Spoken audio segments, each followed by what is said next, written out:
duty this morning. Thanks, Abraham. I was asked to come and talk to you this morning about Bible study, and I know you guys have heard a lot in the last couple weeks on these ministry moments about Bible study and about teaching and Christian education in general. But, my experience with Bible study, I'm coming at it from really, as an adult, I never really wanted to go. Didn't really interest me, had no purpose for me. I had no real reason to take extra time. And, when I took over the Sunday school about a year ago, one of the things that I was told that people were missing was having a Bible study that was not necessarily on Sunday morning, something they could come out during the week because they didn't have time on Sunday morning. And so I decided that I would go ahead and teach that or lead that class, because teaching's not the right word. What I have learned and what it has done for me is that, it's on a Thursday night, which is the end of the week. And by the time most of us get to Thursday, we're ready for Friday to be over and the weekend to start. And, no matter how tired, no matter how bad my week has been, by the time I leave Bible study on Thursday night, my week is ready to go and ready. And, I feel uplifted. I feel like I could go another 5 days to work. I won't, don't worry.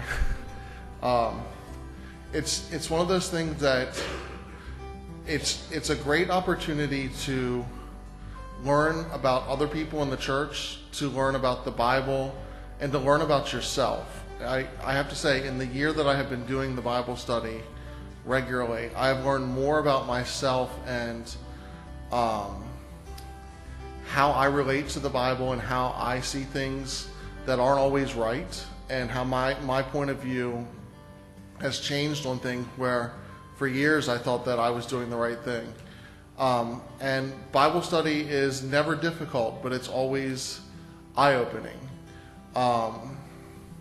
Right now we're studying the book of Job, which, if you've never read Job, it is one of the most frustrating, hard books to ever look at. Because, Job, for most people who grow up in the church, you're told that Job was a patient man.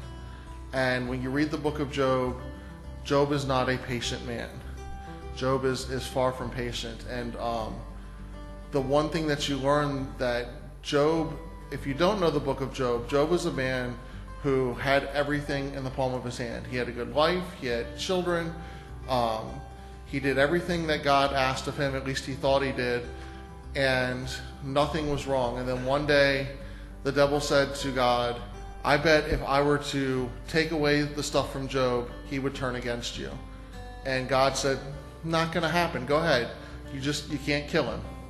You can take his stuff away. You can't kill him. And so the devil took his children. He killed them. The devil took all his land, took all his sheep, took all his servants, and Job still stood by God. So the devil came back and said, all right, well, how about we take his health away? And God said, not a problem. I guarantee he'll still stand by me. And so he made Job really, really sick.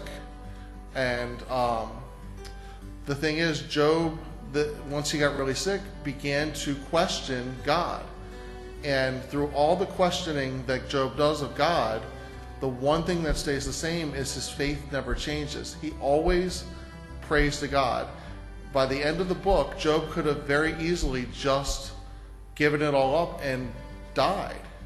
But he always went back to God. No matter how bad things were, he always went back to God. And I had never thought about that before. And, when you're told Job is patient, Job spends a lot of time doing what we do. He lashes out at things he doesn't understand. And, what this has taught me is that even though we get frustrated and lash out, things will always be good as long as we rely on God. And, in Bible study, we have learned so much from each other, and it's a new opportunity to find something new every week, to have a great discussion, to learn about other members of the church. And it has just been an uplifting experience, more than I've ever had in my adult life.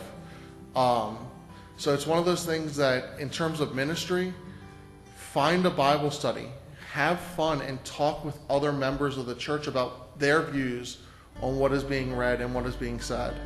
You know, you come up and you listen every Sunday to our 3 scriptures, and most of us, that's all the Bible study we get for the week.